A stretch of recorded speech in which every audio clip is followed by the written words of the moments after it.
लोकसभा। लोकसभा देश की केंद्रीय व्यवस्थापिका अर्थात संसद का अभिन्न अंग है।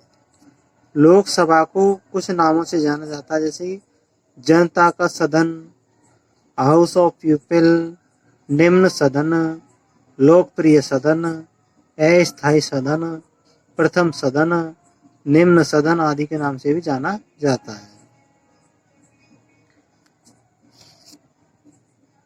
लोकसभा के सदस्यों का निर्वाचन प्रत्येक व्यक्ति द्वारा किया जाता है, देश के प्रत्येक व्यक्ति द्वारा किया जाता है।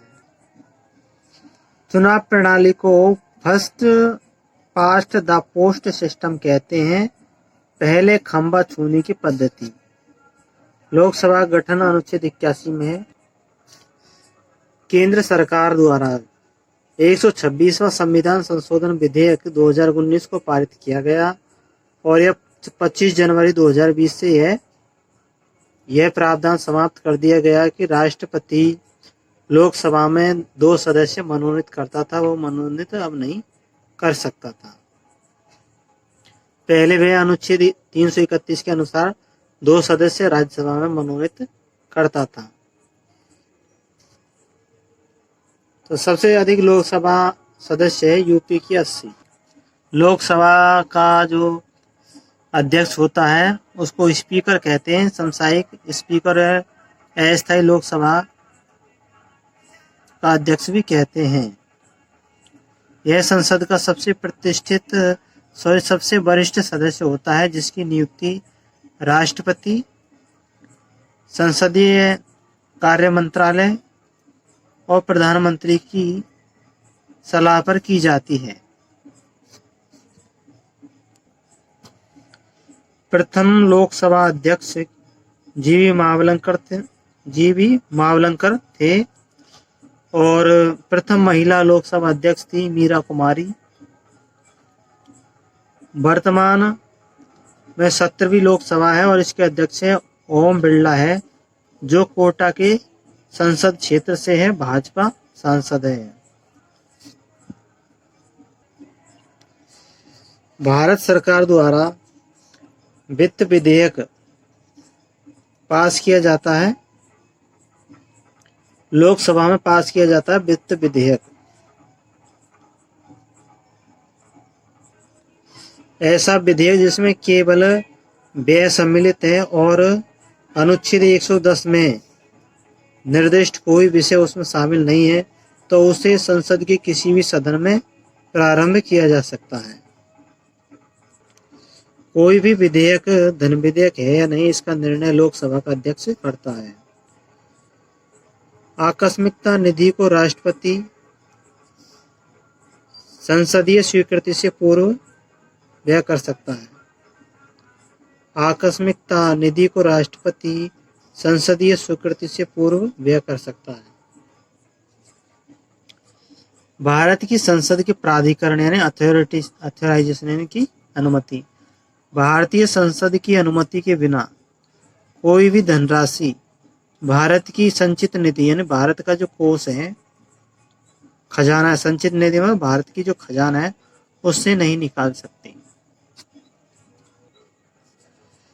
राष्ट्रपति के निर्वाचन में संसद के दोनों सदनों के मनोनीत सदस्यों को मतदान का कोई अधिकार नहीं होता, लेकिन उपराष्ट्रपति के निर्वाचन में मतदान का अधिकार होता है। भारत की संचित कोष से धन निकालने पर नियंत्रण होता है महानियंत्रक तथा महालेखा परीक्षक का, भारत की वित्त मंत्री का और अधिकृत मंत्री का होता है। भारत में संसद के दोनों सदनों की संयुक्त बैठक का अनुच्छेद 108 है।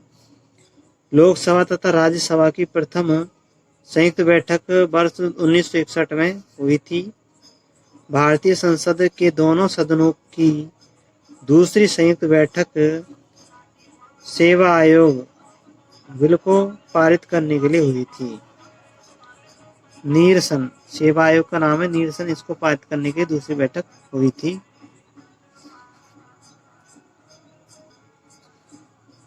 संसद के दोनों सदनों के संयुक्त अधिवेशन की अध्यक्षता लोकसभा का अध्यक्ष यानी कि स्पीकर करता है।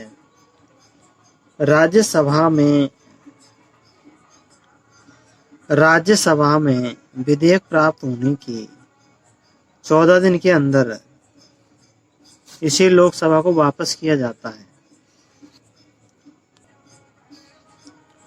जब संसद के दोनों सदनों की संयुक्त बैठक में कोई विधेयक निर्दिष्ट किया जाता है तो इसे उपस्थित तथा मत देने वाले सदस्यों का साधारण बहुमत द्वारा पारित किया जाना होता है। धन विधेयक लोकसभा में उन्हें स्थापित किया जाता है। अध्यक्ष सदन के किसी सदस्य को बोलने से रोक सकता है और अन्य किसी सदन को बोलने दे सकता है। यह घटना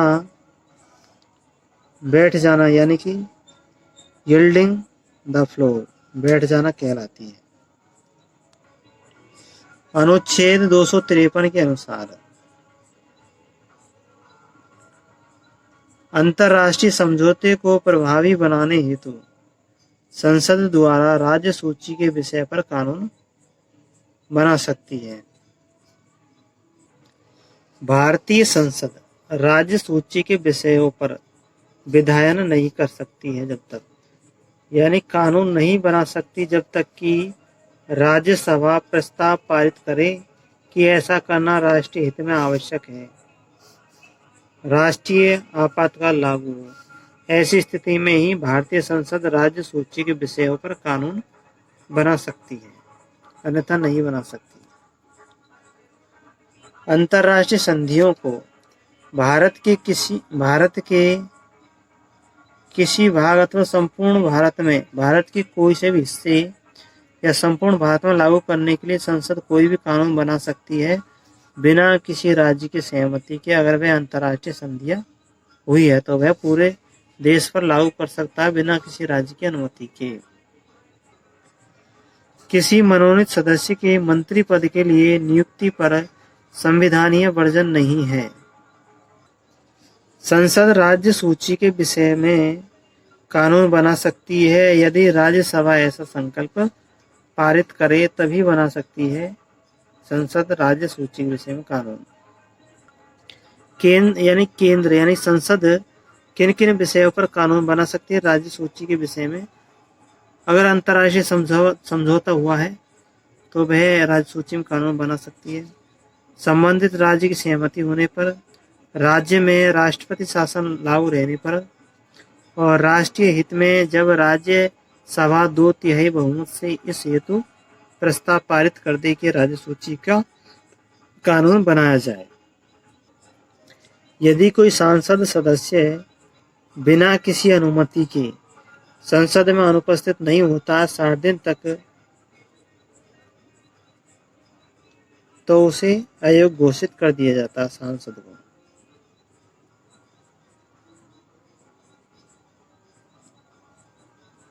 साठ दिन में या 60 दिन तक, कुछ ऐसा है।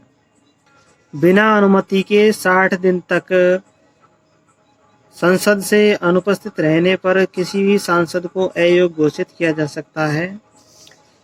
और भारतीय संसद के 3 अंग हैं: राष्ट्रपति, राज्यसभा और लोकसभा।